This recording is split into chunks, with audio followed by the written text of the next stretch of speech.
Hi అండి. ఒకే ఒక ట్యాబ్లెట్‌తో bathroom అంతా క్లీన్ చేయొచ్చని మీకు తెలుసా? చూస్తే ఖచ్చితంగా ఆశ్చర్యపోతారు. మిస్ కాకుండా చూసేయండి. సో, ఏదైనా ఒక బౌల్ తీసుకోండి. దానిలోకి ఈ విధంగా ఒక ట్యాబ్లెట్‌ని తీసుకోండి. ఎక్స్‌పైరీ అయిన ట్యాబ్లెట్స్ కానీ, మీరు యూజ్ చేయని ట్యాబ్లెట్స్ కానీ మన ఇంట్లో ఉంటూ ఉంటాయి కదండీ!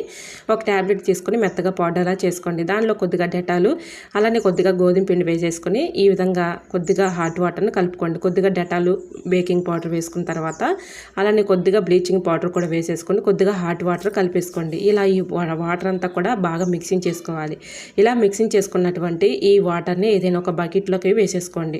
అలానే ఇప్పుడైతే మొత్తం కూడా మనం మిశ్రమం అంతా కలిపేటట్లుగా ఈ బౌల్లోకి ఆ మిశ్రమాలు మొత్తం కూడా కలిపేసుకున్న తర్వాత బకెట్లో పోసేసుకొని మళ్ళీ 2 డబ్బాల వరకు మనం హాట్ వాటర్ని కలిపేసుకోవాలి. ఎందుకంటే దీంట్లో బ్లీచింగ్ పౌడర్, అలానే ఇలా గోధుమ పిండి, ట్యాబ్లెట్ పౌడర్ ఇవన్నీ కూడా వేసాం కాబట్టి మనకి ఇలా టైల్స్ మీద ఉన్నటువంటి మొండు మరకలు కానీ, ఇలా సింక్ బేసిన్స్ కానీ, అలానే కిచెన్ సింక్స్ కానీ, అలానే బకెట్స్ కానీ, ఫ్లోరైడ్ ఉన్నటువంటి బకెట్స్ కూడా ఉంటూ ఉంటాయండి. ఫ్లోరైడ్ వాటర్ వల్ల మనకి పాకుడు పట్టేస్తూ ఉంటాయి, డస్ట్ పడుతూ ఉంటాయి. దానివల్ల మనకి క్రిములు, బ్యాక్టీరియా ఇలా ఫామ్ అవుతూ ఉంటుంది. ఇలా టైల్స్ మీద ఉన్నటువంటి గార పట్టినటువంటి మొండు మరకలు కానీ ఇవన్నీ కూడా చక్కగా తొలగిపోతాయండి. సో, ఇవన్నీ వేసుకున్న తర్వాత కొద్దిగా నిమ్మరసం కూడా వేసేసుకొని ఈ విధంగా మొత్తం కూడా కలిపేసుకోవాలి. ఇలా ఇందులో మనం చేత్తో పట్టుకుంటే మరి కాలుతూ ఉంటాయి కదండి హాట్ వాటర్, అంతా ఎక్కువగా కాగబెట్టేసుకోవాలన్నమాట హాట్ వాటర్ని.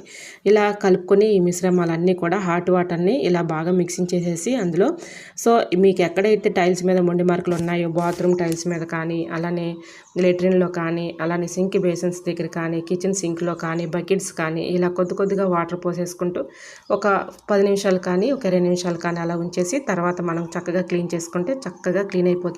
ట్రై చేయండి. అలానే మనం నైటు గిన్నెలు అవి కడుగుతూ ఉంటాం కదండి కిచెన్ సింక్లో. సో, గిన్నెలు అవి కడిగేసిన తర్వాత ఒక ట్యాబ్లెట్ని ఈ విధంగా కిచెన్ సింక్ హోల్ దగ్గర వేసేసామనుకోండి, బల్లులు, బొద్దింకలు వీటి ఘాట్ స్మెల్కి రాకుండా ఉంటాయి. అలా కూడా ట్రై చేయండి, చాలా చక్కగా యూజ్ అవుతుంది. సో, ఇలా ఒక 20 నిమిషాలు అలా ఉంచేసి తర్వాత క్లీన్ చేస్తే ప్రతి ఒక్క వస్తువు కూడా చక్కగా క్లీన్ అవుతుంది. ఫుల్